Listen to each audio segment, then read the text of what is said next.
जब भी आप मंगलवार के व्रत करें तो किसी भी पटड़े पर या चौकी पर लाल रंग का आसन बिछा लें। लाल रंग हनुमान जी को अति प्रिय है, इसलिए हम लाल रंग का आसन बिछाकर इस आसन पर हम हनुमान जी की मूर्ति या फोटो को विराजमान करेंगे। और जब भी हनुमान जी का पूजन करें, श्री रामचंद्र जी का पूजन अवश्य करें।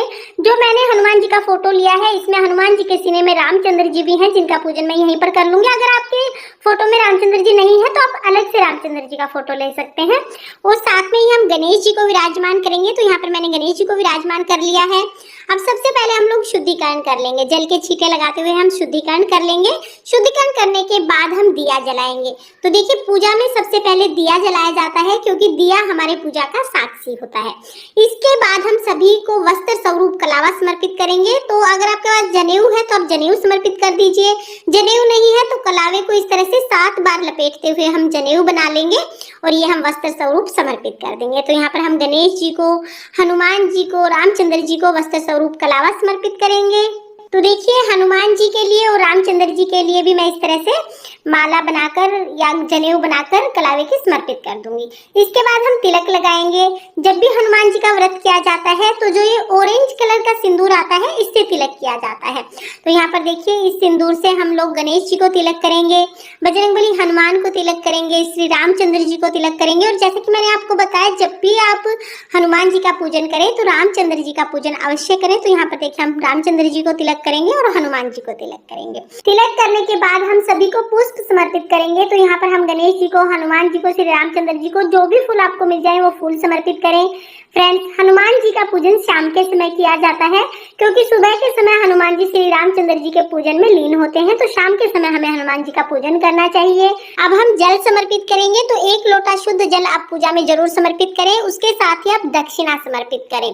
फ्रेंड्स, दक्षिणा समर्पित करने के बाद हम भोग समर्पित करेंगे। तो हनुमान जी के पूजन में केले का भोग अवश्य समर्पित करें, क्योंकि केला हनुमान जी को अति प्रिय है। फ्रेंड्स, मंगलवार के व्रत में हनुमान जी को चूरमे के लड्डू का भोग समर्पित किया जाता है। तो यहाँ पर देखिए, मैंने चूरमे के लड्डू बनाए हैं, इनका भोग मैं हनुमान जी को समर्पित करूंगी। और जो व्रत करता है वो भी चूरमे के लड्डू से ही व्रत खोलता है। पहले हम हनुमान जी का पूजन करते हैं, उसके बाद शाम के समय चूरमे के लड्डू खाकर व्रत खोलते हैं। और ये जो चूरमे के लड्डू बनेंगे, इसमें नमक बिल्कुल नहीं डाला जाता है, बगैर नमक की रोटी बनाकर फिर उनका चूरमा बनाया जाता है। हनुमान जी के व्रत में नमक बिल्कुल नहीं खाया जाता है।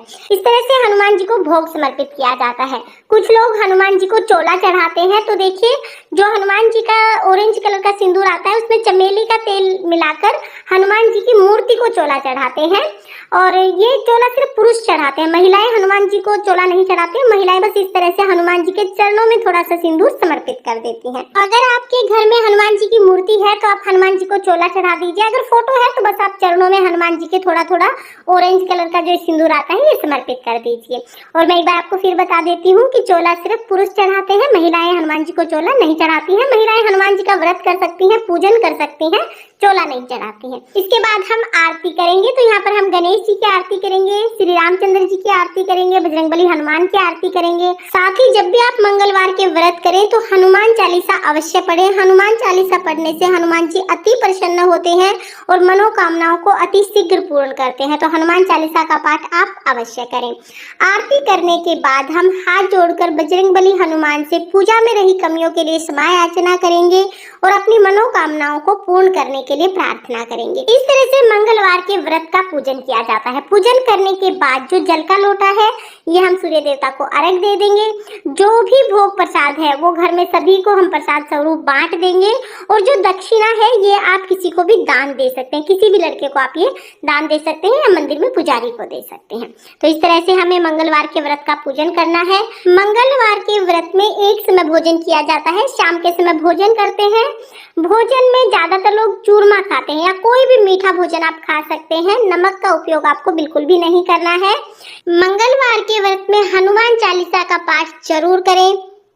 फ्रेंड्स, मंगलवार के व्रत करना बहुत ही सरल होता है और हनुमान जी की पूजन विधि भी बहुत सरल है। बहुत ही सरल तरीके से आप बजरंगबली हनुमान का पूजन करके उन्हें प्रसन्न कर सकते हैं।